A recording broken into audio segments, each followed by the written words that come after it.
Okay, let's do this.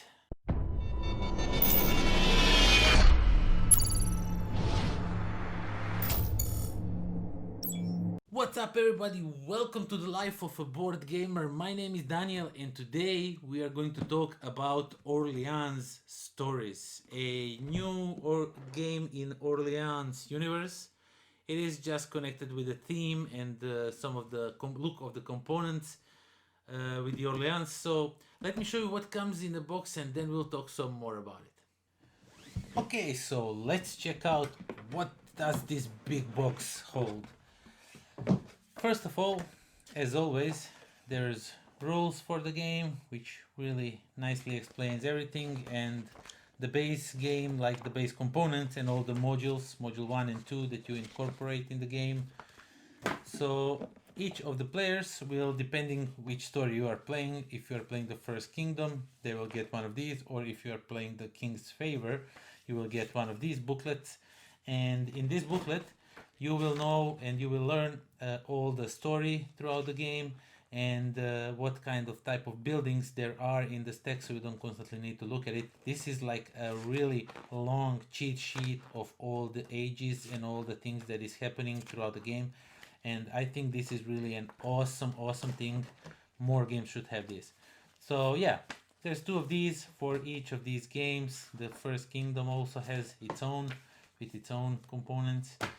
Each player will get one of these bags, so you can keep your chits in here and draw them out of the bag, play them on your boards. Also, you will get a bunch of free Ziploc bags that you can use whatever you want with. There's also this thing, so these are the goals that you need to achieve before you can end the game and be the winner of the game. And each of the players will get the components in their color, and I'll just show you the blue one because I like playing blue. So you will get some of these buildings, and not all of them will be available to you. You will acquire them throughout the game, but each player will get one set of these buildings, and you will get all kinds of different random components for different. So you'll have these guys to go or roam around the map and collect resources for you. There's also forts because other players can attack you, and you have all kinds of sorts of different components that come for each player. Of course, there is a bunch of buildings from ages 1 to 3 as in a basic Orleans. These will, as you progress throughout the game, these will be available to you. At first, of course, you will be only able to collect buildings number 1, and then you will be able to build number 2 and number 3 buildings.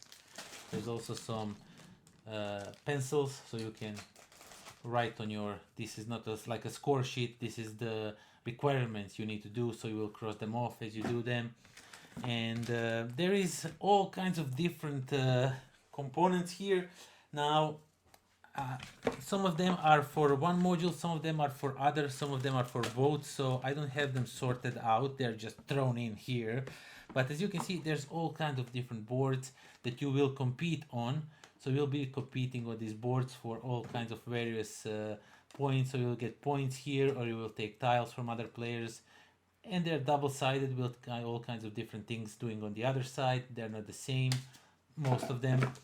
So you have these cards. These are like story cards that you will read when you are playing the game.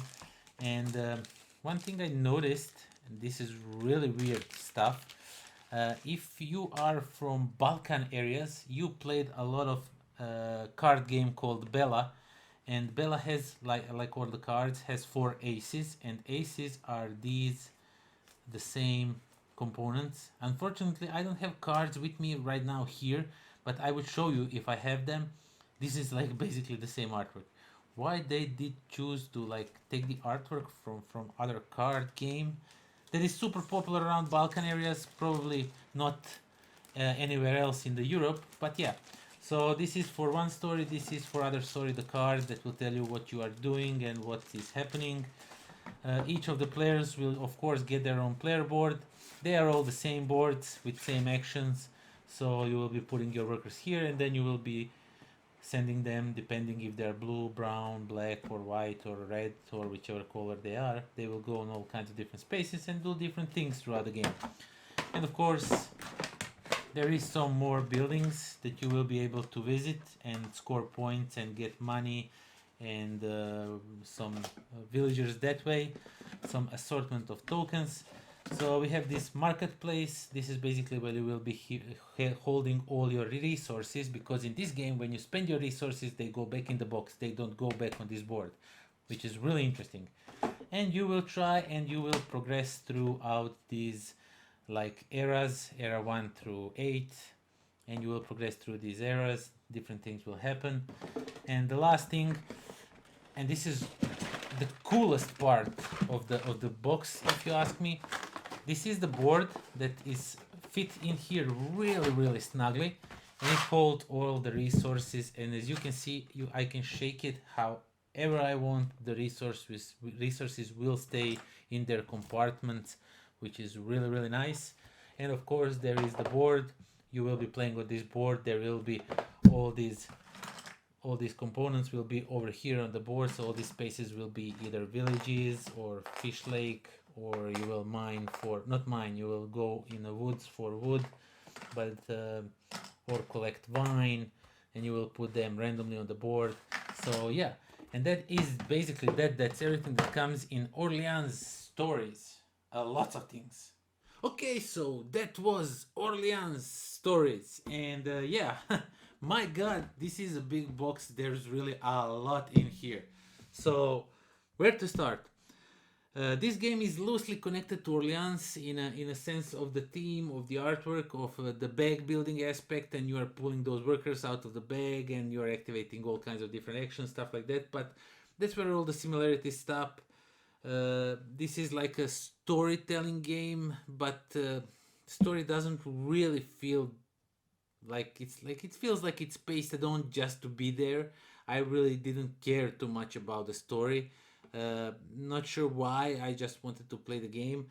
Uh, Even the game is long enough by itself. The game is super long. Just prepare yourself to play this game for at least 5 hours on the first try.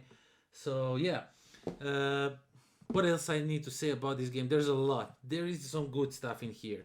There is some good gameplay here, but at the end of it, I don't think it's a.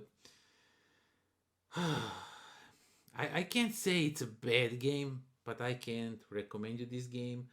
But I'm going ahead of myself. Let's talk about it. Let's talk why is it like so.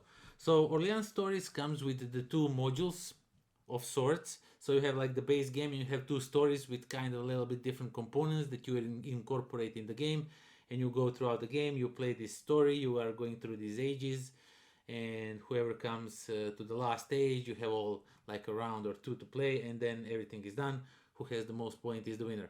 So you need to go to the end of the story to be winner. But yeah, and as you are progressing through these stories, you need to do certain tasks so you can progress, and that is super awesome. That's super interesting, because like you need to have gold or food or different types of tokens, workers, whatnot, that you need to sacrifice to continue your journey of sorts. And those progressing through these stories is through these ages is really interesting. Sometimes it's good stuff, sometimes it's bad stuff, but it turns out to be a good stuff eventually, because you manage to do some things on the board. I won't go too much into details, but yeah, stuff's changed throughout the gameplay, and that's what keeps it a little bit more alive, and I like that. I really do. It is super interesting thing, but at the same time, it just takes forever to play this game. It just takes too long to go through these ages. Some of these requirements are really hard to get, and the rules don't allow you to go through more than one age per turn. So you need to wait whole another turn before you can skip to a next stage, maybe, if you but you manage somehow to get some all kinds of different resources. And but then again, the good thing is, once somebody gets in the new age, all the resources in this game are limited. So what you have on the board is what you have to work with. So you have that in mind. You need to have that in mind, because there can be an option that you get to stuck in one of the ages and you can't progress, because there is no more materials that you need to progress, because everyone bought them, and when they were buying them you were doing something else. So that's really something you need to look out for. But The good thing is that I mean, you will be behind, but that doesn't necessarily mean that you will be lost or that you will lose the game. But most probably you will. The thing is, as somebody progresses through the ages, as he enters the new age, new resources shows up, and that's really interesting. I like that because, and you know what resources will show up. You get them in those little booklets. You can freely search and look for everything. Nothing is hidden in this game, and yeah, you will unlock new resources, new more stuff. The monks will show up later in the game. Now you can acquire monks if you are in a certain age, if you progressed enough. And that is something I thoroughly enjoyed. There is a map. You will be like conquering different territories, turning them into villages, building churches, all kinds of different stuff. And that's also interesting, but kind of not here, not there. Bag building is solid as always. You pull some cheats out of the bag, you play them on your board. You can buy all sorts of different buildings that will help you reach the goals or whatnot. Some of them are really good, some of them are like not that good, but then turn out to be good. There's all sorts of buildings. So yeah, but at the end of everything, at the end of all of that interesting and fun and stuff, and the things that you do on the board, on your player board, on the main board, or through these ages, as they progress, new resources shows up. You're trying to all kinds of different things to outmaneuver your opponents. There are some common boards that you can play your cheats on to get some extra points and progressions and whatnot. At the end of it, it just takes too long. This game we played for 5 hours. I mean, you're just pulling cheats out of the bag and doing that for 5 hours. It becomes tiresome. It becomes like a drag. Now, is that a bad thing? I am really not sure. Now, uh, I could get on the band like everyone else, like most of the people, and say, "Oh my God, this is the bad game. Just try Orleans, throw this in the garbage and whatnot." But at the end of it, I see what they try to do with this game, and I really like they like that. They wanted to give you a stories and then incorporate maybe with expansions new stories. They most definitely left room for expansions there. The box is really big, so yeah, I appreciate really the idea and everything, but execution was really not that good. And if you played Orleans, you will probably not like this. You can skip it. But if you did not play Orleans, if you have opportunity to play this one, definitely try it out because there is some really interesting stuff going on in here. But yeah, that is that. Thank you all for watching. Thank you for subscribing. Do join me next time when I will be when I will be playing Run Fight or Die with real zombies. And until then, pozdrav.